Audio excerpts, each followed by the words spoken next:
Hello, David. Fantastic. Very nice. Thank you for inviting me, in fact. It's absolutely nice to meet you. Thank you so much. Well, it's lovely to speak to you as well, Joe. We're really excited to do that today. You start your book with two brilliant confessions. You don't like running and you're a lousy shoemaker. Bearing this in mind, how did you come to create and develop one of the most successful ever running shoe brands, taking just under £4 billion during your time? Well, when you think about it, it's a family business, and we go back to 1895. My grandfather, he invented, or he certainly pioneered, spiked running shoes for athletes. So really, I was born into it. There's a bit of DNA there. Yeah. How do I manage it? Well, I was a sprinter, but and my father introduced me to running at a very early age, but I just didn't like it. Yeah. To me, it was like effort. Yeah. Without thinking. Yeah. I preferred the effort with thinking. So I became a badminton player and played that to a fairly good level. But my brother, Jeff, he was an athlete. He loved running. Yeah. And he loved cycling. Yeah.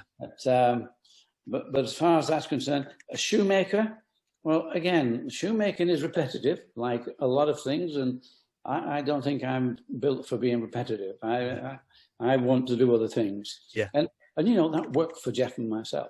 Jeff loved being in the factory. That's what he wanted. And I think he loved the fact that I didn't. Yeah. Yeah. Well, that's a really interesting point I want to pick up on, because you founded this company with your brother Jeff, which some people will find interesting, because some people say that you shouldn't work with your friends and family. How did you make it work, and how did you both decide who would do what? Well, in the first place, we didn't live in each other's sort of company. We had our own company. We had our own friends, some joint friends. But you know, when we did national service, and it took us away from the family business, and we came back and we saw a business which was failing, and we think, why is it failing? Well, maybe my father and uncle, they'd gone through 2 world wars, so maybe they'd lost that energy that it takes to start thinking about a business. But worse than that is they were feuding. They were fighting with each other. Yeah. In fact, literally the fighting. Jeff and myself had to pull them apart on more than one occasion. And so you think, the business, this can't happen. Now, I think that experience, we thought, well, when we're starting out, we do our own business. And I think Jeff left most things to me. Yeah. And I think he was happy to do that. I mean, I got the blame for leaving the family business. And Jeff managed to stay fireproof. And sort of, not me, not but we just got on together, and we never had a bad word. And and I probably did some stupid things. Yeah. But you know, Jeff just got on in the factory and just and you know, not all the things you do really come out and smell of roses. But, And going back before that, did you find yourself being one of those sort of entrepreneurial kids? Was you in the school playground selling things before, Joe? Well, oddly enough, I did used to do pretty good at swapping things, yes. Yeah. I did manage to get a better deal out of swapping some toys or whatever, yes. And I did enjoy doing that, yes. It was like, oh, well, why not? So, I was a bit probably more inquisitive than Jeff, and a bit more willing to have a, chat about things and change things. Yeah. But, so probably I did have a little bit more of that not being happy with the status quo. Yeah, sure. You landed in an era when retailers already had some established brands in the marketplace. What unique selling point did you go with to help you gain market share early on? Well, I think we started with very little money, probably no money if you think about it.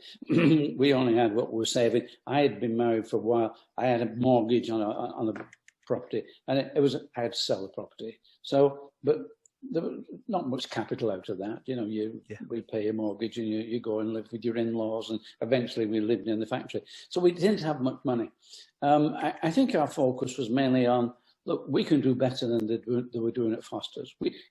They were not doing anything, we can do something.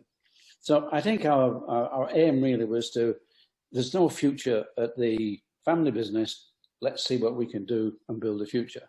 So I think our initial project really was, let's get this off the ground. Let's earn a living and see where we go. And who wore those competitors early on? Like when you first launched, what were the names that we'd recognise today? Well, we were being very gentlemanly, and we didn't go into the sports shoe business. We went into cycle shoes. Yeah. Because we knew that Foster's were doing sports shoes, we would do cycle shoes, which is a different business altogether. Your cycle shoes are sold in cycle shops. And it's like being in the outdoor business. So really, we didn't have much competition.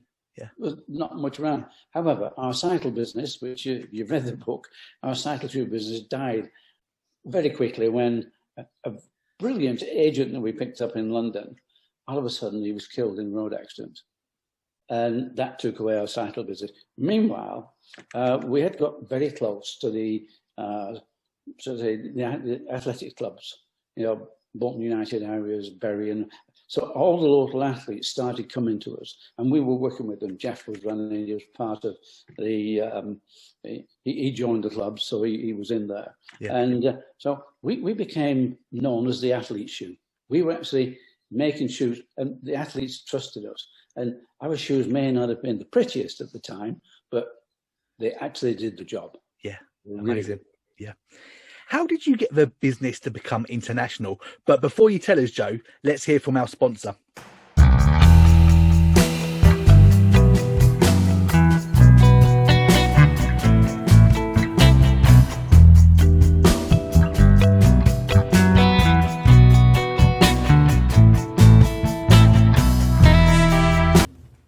So you were just about to tell us how amazingly, before the internet was even a known thing, you got this business to become international. How did you guys do that? Well, we did move into the area where we had competition, as you say. And we moved in with Adidas. Adidas, of course, they covered a lot of things. We have just been covering athletics. And to get into the athletics, I had to find a way, because I used to go to the retailers, sports shops. There were 3 or 4 in a town in those days, maybe one major one. And I would go in and say, look, this is my product, Reebok. And the guys, probably, I would say 60, 70, maybe even 80% would say, Reebok. Okay. Why do I need Reebok? I've got Adidas, I've got Dunlop. Why do I need Reebok? That question really hit me. They don't need Reebok. I've got to make them need Reebok. So that's when we got I had the 3A's handbook, which had the name and address of every secretary of every club in the country, 250 minimum. And so we started selling direct, and we got agents in these. So that built us up. But we got to the point that, okay, we're doing quite nicely in the UK. How do we expand our business? We can't go into football because Adidas have got that sewn up. Going into football, we'd have to go in at a lower price, and that wasn't really what we wanted. Foster's had been selling to America. They'd been selling to Yale University. And I'd met the guy, Frank Ryan. So I thought, well, why don't we look at America? Every college, every university has a coach, and coach is a god. And you can go to these universities on a scholarship, a sports scholarship. It's going to be bigger there. So 1968 comes along, and the Board of Trade, that was the government's name for whatever, they decided they wanted the sports trade to export. And they were willing to provide us with a stand in America at the NSGA show, the National Sporting Goods of America, provide us with a stand, provide us with return airfare, and 50% of our hotel bill and food and whatever. Well, it's cheaper than staying at home. Why stay home when you can go to America and they pay for it? Yes. So that was the beginning. And again, it was a bit like going to the sports stores in the UK. I got there, the guys were really, love your product, brilliant. Where do we get it? And I'm saying England. England? Is that New England? No, not New England. England. Across the water. Oh, England, near London. Yeah, that's the place. However, I had 6 attempts with different people who tried to get the product into the country. But I didn't get there until 1979. That's 11 years after my first visit. Yeah. And been enjoying the trips. I say enjoying the trips. Chicago in February is not the place to be. It's freezing. However, it was very interesting trips. But I had to find a way in. And this is where our luck came in, because just as we got there, the running boom in America started. That was the craze. It started and it grew and grew. Yeah. And by 1975, a small magazine called Runner's World had now become a full glossy magazine, everything in there, the Bible for runners. Yeah. And Bob Anderson, who was the publisher, he decided he could tell everybody which was the best shoe. Right. So he was doing his whatever testing. And I think the best shoe was probably the one who advertised most, you know. Yeah. There's a little bit of that going around. However, I wouldn't say that Bob was bad, because we visited Bob Anderson and we talked with him. But at first he decided which was the number one shoe. That was a mistake, because every time, I think he said it was Nike Tailwind or something. Well, Nike were buying their shoes in from Japan. And like, to get the product, soon as somebody says you're number one, everybody in the country wants your shoe. Millions of orders, couldn't supply. Yeah. By the time you've wound up the machine, it's the next year, and Bob Anderson's giving you another shoe which is number one. Yeah. So after a couple of seasons, he changed this to a star rating. So if you had a 5-star shoe, and there could be 3 or 4 5-star shoes, they were the best shoes. That's what I needed. To get a number one, I couldn't advertise enough. But to get a 5-star, I knew what to get a 5-star. Yeah. We did. We got a 5-star, and that was Aztec. We designed it, made sure that, yes, this is going to be 90. We tested it out in 1978 at the Empire and the Commonwealth Games in Edmonton, and we got a lot of gold medals, and we did really well. We had Pascoe, we had Jenkins, Jeff Capes, and a few more. So we picked up a lot of medals. So by January 1979, I knew we would have a 5-star shoe that year. But the shoe magazine, it didn't come out until August. But so I get Kmart. Kmart comes on because running is going so big, everybody wants a piece of it. Yeah. And Kmart got a big retailers throughout the country. They're big, but being that big, they wanted 25,000 pairs. And I knew if we got a 5-star shoe, we'd need help. So I had friends in the business, and Barter. I got Barter. They're the biggest shoe company in the world, and they said they would help. I had a friend working there. Oh yeah, they would help. That's okay. But then they wanted a better price. Well, that meant going to South Korea, to the Far East. Yeah. A bit like Nike were doing. They were going to Japan. We needed a better place. So I had that lined up as well. However, we're in February, and Paul Feynman also, he came around to the stand. And Paul Feynman, he was running Boston Camping. Boston Camping was a wholesaler of outdoor equipment, tents, fishing rods, you name it, that sort of thing. And I could tell he was a bit fed up with that. There was him, his brother, and his brother-in-law. The three of them were running this company, and he just needed something else. So he said, but Joe, love to be your distributor, but we need a 5-star shoe. And I said, come on, Paul, look at this. Yeah. Aztec, this is a 5-star shoe. I said, yeah, but nobody knows it's a 5-star shoe except you. They will do in August. Honest, I believe you. Okay. I went backwards and forwards to America to see Boston Camping, to see Kmart. But it was the last week in July when the magazine came out, the August magazine came out. And I phoned Paul and said, Paul, just go down to the kiosk and get us Run the World. We can't get it from here. You can see it right now. He did. An hour later, he came back. He said, Joe, Aztec, 5 stars. Oh, wonderful. Fantastic. He said, but not only that, Midas and Inca. Inca was a spike track shoe, and Midas was a road racing shoe. They both got 5 stars. So we had 3 5 stars. That's what got us into America. Yeah, we needed that hook. Yeah. And all of a sudden, we were in there. Yeah. Another huge milestone for you guys is the category of aerobics. I know that was huge for you guys. Tell us about that, Joe. Well, we've been doing very nicely for a couple of years, maybe 3, and the business was expanding. But we had technical reps, and the tech rep in Los Angeles was Angel Martinez. If you've not heard that name, remember it, because he is a genius. He is one of our gatekeepers, without doubt. He's in Los Angeles, and his wife, Frankie, she's going to these classes and coming back full of it. And he said, what are you doing? And she said, well, it's aerobics. And like everybody else in those days, aerobics, what's that? Yeah. She said, well, we're exercising to music, and it's fantastic. It's the latest music. And I said, can I come down and, look what's going on? He did. Next time, he saw the instructor in training shoes, half the class in training shoes, the other half no shoes at all. A light bulb moment there for Arnold. Why don't we make a soft glove leather shoe with a nice cushion sole just for the ladies? Off he went to see Paul Fireman in Boston, and Paul telling Paul exactly this fantastic thing going on, and Paul saying, whoa, we're a running company, and we're doing nicely. We just, our company is building beautifully. Arnold said, but no boss. Arnold went round to the back door, had a word with Steve Liggett, our production man. Steve, get me 200 pairs of these, just a nice plain white shoe, the Reebok, and put it on a woman's last. He did.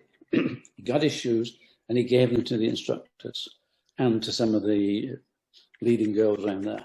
Fantastic. Not only did they love it for the aerobics, they started wearing them all the time. Yeah. They went to work in them, they went out in them.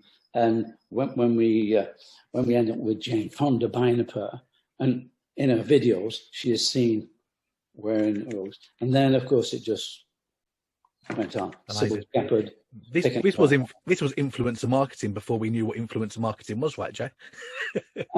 Well, it was influencer marketing. In fact, if you want to know about influence, my grandfather, he in 1895 made his shoes when he was 15. By the time he was 20, he had a business. By the time he was 24, he had world records in his shoes because he gave them. Yeah. In those days, it influenced other athletes. Today, it influences street. Yeah. Now we're fashion companies. Yeah. That's no doubt. Yeah, amazing. If you were starting Reebok today in 2021, what are the most important steps you would need to put in place to get the same result? Well, today business is so different.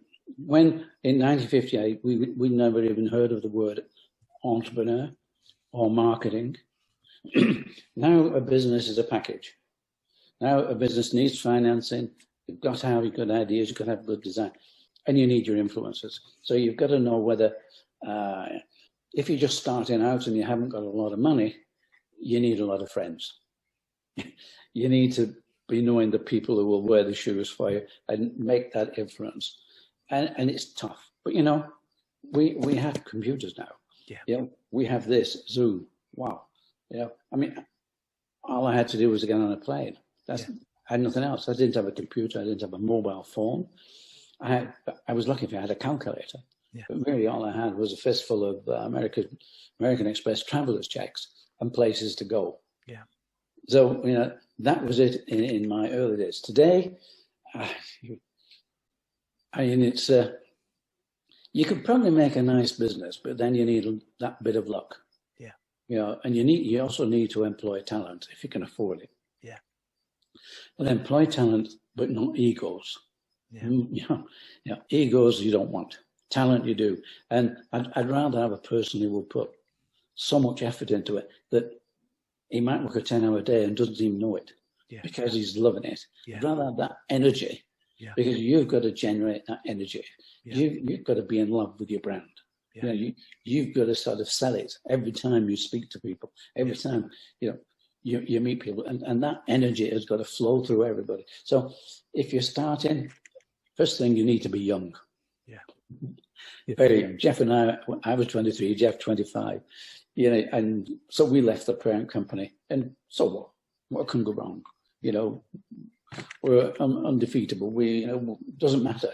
And if you do fail, it's just a step. Yeah. It's just, come on, we can go and do this better.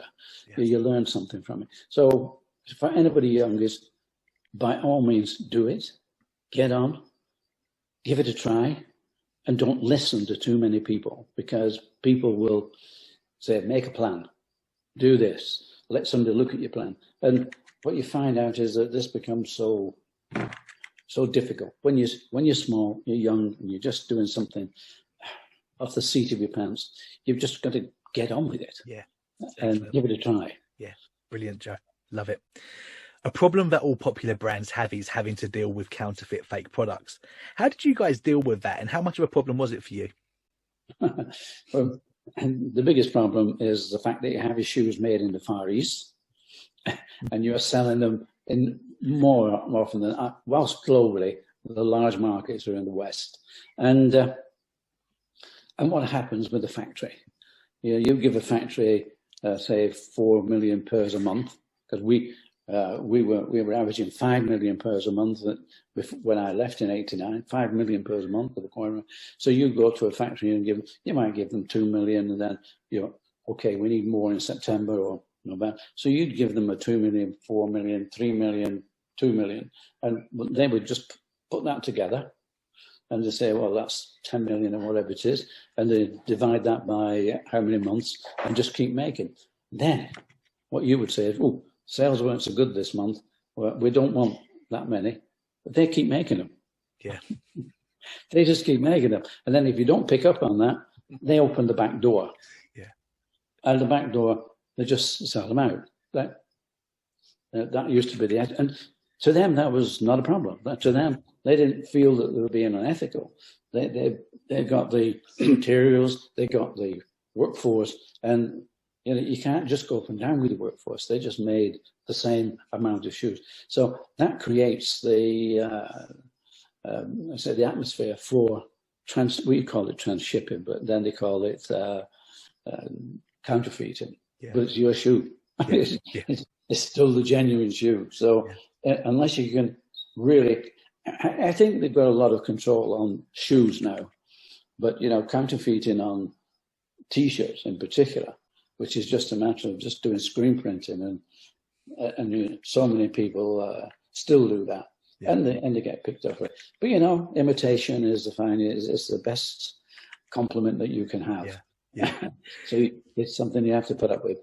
Joe, when we used to be allowed out of the house, there couldn't have been many days that would go by where you would walk down the street and not see your logo on either a T-shirt or a trainer. Did that still give you goosebumps, or did that wear off after a while? Did you feel like going up to people saying, "I made that"? Well, it's surprising because our business expanded through the American aerobics market from $9 million to $30 million to $90 million, $300 million, and then $900 million. I mean, it's just, and the whole thing overtook you. Yeah. Yes, it's brilliant. In fact, I saw a pair yesterday. Wow, Reebok's here, and we're in the middle of France. Yeah. And France is not known for buying Reebok, but you see a pair. Yeah. I still count them. It's one of the problems is you're looking down at legs and checking upon shoes. It becomes a hazard. It's something you do. They're not as visible these days since Adidas bought the company. But Adidas is selling the company. So I hope we're going to get somebody to come in and put some enthusiasm back into it. Yeah. And I'm here. If they want me to rally the troops, why not? We wouldn't. When I left in 1989, we were number one. We'd overtaken Adidas, we'd overtaken Nike, but that growth was so fast. Yeah, incredible. And I think in the long term that wasn't too good for us. I think it meant that you were really chasing production rather than building strength. And I think that when Paul Feynman retired, he didn't manage to get the guy who could take the next step. Yeah. Because you can only go so far. Yeah. I was flying around the world 35,000 feet almost every week. And I was going around the world. I used to go around the world 3 times a year and visit. I put on 30 different distributors. After putting Paul Feynman on, I put 30. And so it was going around checking and then you get to it. And we did Hollywood. We did Monte Carlo.